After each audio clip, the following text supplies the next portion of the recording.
Sakamoto Days, sebuah anime yang sangat-sangat diantisipasi sama banyak orang di 2025 ini. Mungkin Sakamoto Days adalah menjadi anime pembuka 2025 karena memang udah banyak yang nungguin karena manganya juga sangat populer. Banyak orang yang punya ekspektasi tinggi karena manganya emang juga bagus banget. Dan Sakamoto Days ini adalah salah satu manga yang kalau menurut gue marketingnya itu gila-gilaan. Bahkan tuh sampai mereka bikinin kayak live action shortnya gitu.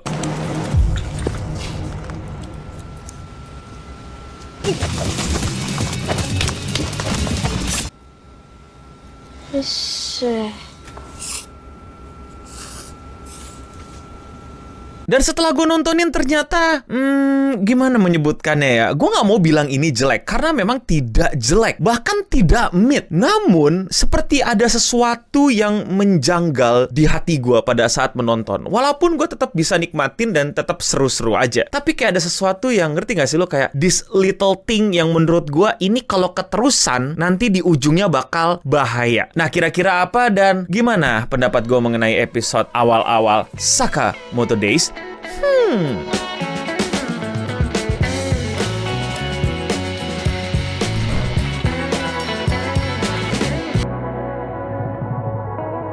Sakamoto Days adalah anime adaptasi dari manga Sakamoto Days yang menurut gua memang sudah sangat wajar diantisipasi sama banyak orang, sangat ditungguin sama banyak orang, dan sangat wajar juga udah banyak orang buat ekspektasi terhadap anime ini karena ini adalah anime pembuka 2025 yang memang judulnya ini udah bukan hal yang asing lagi. Gua pribadi adalah orang yang bacain manganya, jadi udah pasti dong orang yang baca manganya tuh punya ekspektasi dong, bukan yang kayak wah anime apa nih, gue liat trailernya wah bagus gitu, ekspektasinya cuma trailer, itu wajar banget men. Itu hal yang sangat mudah. Tapi membuat orang yang udah baca manga itu nggak punya kayak semacam gambaran animenya kayak gimana, itu menurut gua adalah sulit banget. Ya lu bisa turunin, rendahin ekspektasi, tapi kayak lu ngerti gak sih maksud gua? There is no way lu udah baca source utamanya dan lu akan kayak wah aku lupa ini cerita tentang apa, kira-kira apalagi penganimasiannya akan gimana karena aku melihat gambar-gambar diamnya di buku gitu. Kayaknya nggak mungkin. Itu adalah sesuatu yang sangat-sangat sulit. Walaupun gua salut kalau lu sebagai pembaca manga lu kayak bener-bener aku tidak peduli nanti animenya mau PPT, mau filter TikTok, mau nanti tiba-tiba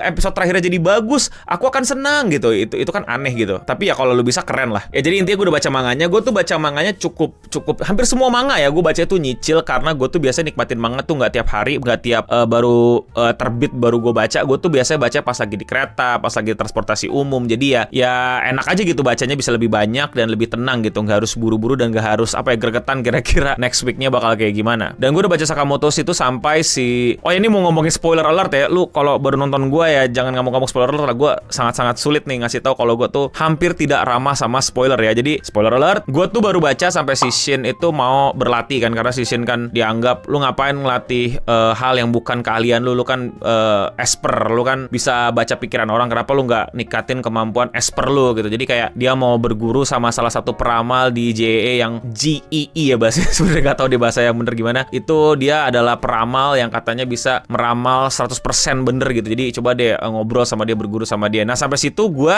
memutuskan untuk stop baca karena teasernya Sakamoto Days yang anime keluar. Gue pengen ntar dulu lah nih gitu. Gue pause dulu lah nih, gue mau nonton animenya dulu lah. Jadi gue belum lanjutin. Sampai sekarang gue belum lanjutin dan akhirnya gue udah nonton animenya dan jujur kayaknya gue mau ngelanjutin manganya deh. Oke, sekarang kita ngobrolin animenya. Gua gak bilang ini jelek, sama sekali tidak jelek, bahkan bagus, bahkan gue nikmatin, bahkan style manganya bener-bener ada di situ ya, penggambarannya, tokonya, ciri khas Suzuki Sensei itu berasa banget ya penggambaran karakternya. Kayak kalau kalian sadar tuh rambut dan urat-urat itu bener-bener kerasa banget, dan porsi tubuh yang kadang-kadang jauh lebih besar, berisi dan tidak kurus kerontang kayak anime-anime lainnya. Serta style-style pakaian baju yang kalau gue sih ngelihatnya kayak hype beast gitu loh. Hype beastnya luar biasa. Jadi keren. Pewarnaannya juga menurut gue keren. Bahkan ada adegan-adegan slice of life-nya itu gue nikmatin banget. Slow tapi pasti, tapi nggak yang males gitu, nggak yang cuman kayak ngomong-ngomong gitu doang, nggak cuman yang tuak dong, tau gak sih lo yang gif doang gitu. Banyak yang beneran kayak naroin barang gitu. Itu gue nikmatin banget loh hal-hal detail kayak produk-produk di minimarket di 7-Eleven Family Mart Sakamoto Days itu sangat-sangat menarik loh buat gue loh. Penggambarannya niat banget. Terima kasih para animator dan ilustrator di produksi anime ini. Bahkan gue suka banget mereka bener-bener trust the source untuk adegan bagaimana Sakamoto itu pengen nge-shinein si Shin gitu dengan cara dibikin gambar aslinya dulu terus turun ke bawah kalau itu ternyata pikiran gitu kayak di panel manganya. Itu menurut gue cukup menyenangkan. Dan bagaimana Sakamoto tetap ngomong dikit, nggak terlalu punya emosi dan lebih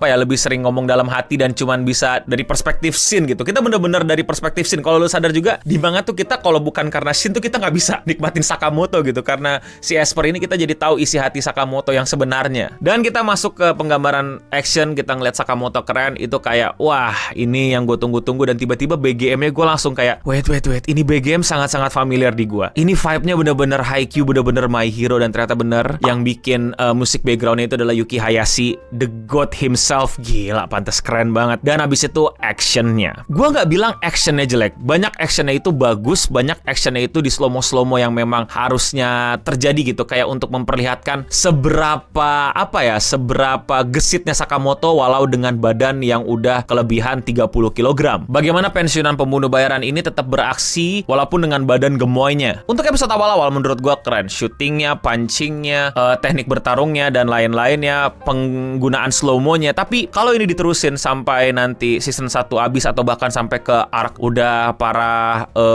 order muncul dan lain-lain, ini bakal gak ketolongan sih. Bagaimana di manga tuh kalau lo lihat itu tuh udah bener-bener storyboard, ngerti gak sih lo? Storyboard udah kayak bertarungnya tuh udah kayak gini, udah se-fluid ini, udah se-360 ini, udah semasif itu gitu loh. Kalau cuman diandalkan dengan gerakan slow-mo, itu menurut gua bakal merusak. Seriusan, di pertarungan belakang-belakangan ini bakal merusak. Dan di manga tuh Sakamoto Days tuh bener-bener banyak mengambil unsur bela diri yang bener-bener gerakan bela diri, bukan cuman pukul dan tendang yang random. Dan kalau kalian sadar pun ini juga Sakamoto Days itu ngambil banyak referensi dari John Wick. Jadi pas Sakamoto lagi keren, dia tuh John Wick banget. Dan kalau dia lagi gemuk, dia tuh Jackie Chan banget. Ini interpretasi gue. Bisa jadi gue sangat-sangat salah, sangat-sangat keliru, tapi menurut gue pas baca manga, Sakamoto pas gemuk itu Jackie Chan. Dan kalau lo tahu gaya bertarung Jackie Chan itu ya kungfu Cina, Shaolin Cina, tapi dia memanfaatkan environment sekitar dia untuk goofy moment gitu loh, tapi juga untuk fighting yang bagus gitu. Tapi ketika dia nanti jadi kurus, dia akan kayak John Wick juga yang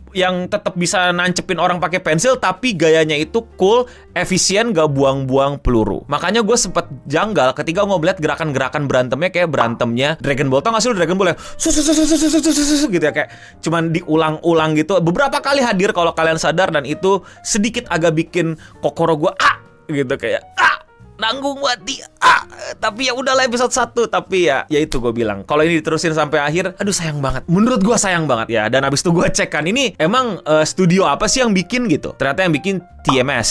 Tahu kan kalian TMS Entertainment. Gini, gue nggak berharap dia kayak se-Jujutsu Kaisen, se-Dadadan, atau se-Ninja Kamu yang bagusnya, bukan Ninja Kamu yang versi jelek ancur-ancuran di akhir-akhir episode ya. Se-Windbreaker lah menurut gue. Ya nggak sih? Windbreaker tuh udah oke, segitu aja boleh nggak? Tapi ya ini TMS gitu. TMS ini terkenal dengan Dr. Stone, Takagi-san, terus apa lagi ya? Yang 5 kembar itu nggak sih? Gue lupa, coba gue cek apa aja sih. Fruit Basket, Kanojo Okarishimas. Aduh, gue baru lihat lagi ada Baki di situ. Detektif Conan. Yang menurut gue memang fighting itu bukan jadi appeal utama dari studio ini. Makanya gue bilang untuk awal-awal yang emang masih banyak slice of life-nya, yang masih banyak perkenalannya, yang dimana juga ini fun fact buat yang belum tahu ya, mungkin gue udah cerita di beberapa episode atau live streaming, tapi mungkin kalian belum tahu itu. Gue tuh pas baca Sakamoto Days tuh gue hampir drops karena gue pikir bakal kayak Household Husband, tau gak lo, yang cuman mantan mafia, abis itu ya udah funny terus sampai ujung gitu. Tapi lama-lama kan makin serius. Nah di bagian itunya ya udah gue kayak oke, tapi nanti kesininya nih yang gue khawatir, ngerti kan lo? Di bagian-bagian berantem seriusnya yang udah John Wick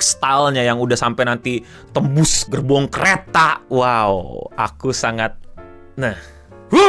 Tapi menurut kalian para fans Sakamoto Days gimana? Coba komen di bawah. Kalian bisa denger suara perut gue gak sih? Dari tadi bunyi mulu tau. Gini gue masih sakit. Jadi gue tuh kena keracunan makanan. Terus abis keracunan nambah jadi gejala tipes. Belum tifus ya, gejala tipes. Terus nambah diare gitu. Jadi kombinasi banget nih di awal 2025 nih ya. Semoga kalian sehat selalu. Masih sakit. Ini masih bunyi-bunyi terus perut gue. Semoga nanti si Remon gak puyeng ngatur audionya. Painful banget. Gue 15 menit sekali berak. Gue sampai gak bisa tidur karena setiap setiap mau tidur pengen berak. Terus kayak waktu sampai di tahap gue kayak, gue tau gak sih kayak, udah lah gue tidur lah, ini beraknya di kasur lah, ntar gue beresin pagi-pagi daripada gue nggak tidur gitu. Terus surprisingly kasur gue tetap tidak kena berak. Gue langsung berterima kasih sama tubuh gue.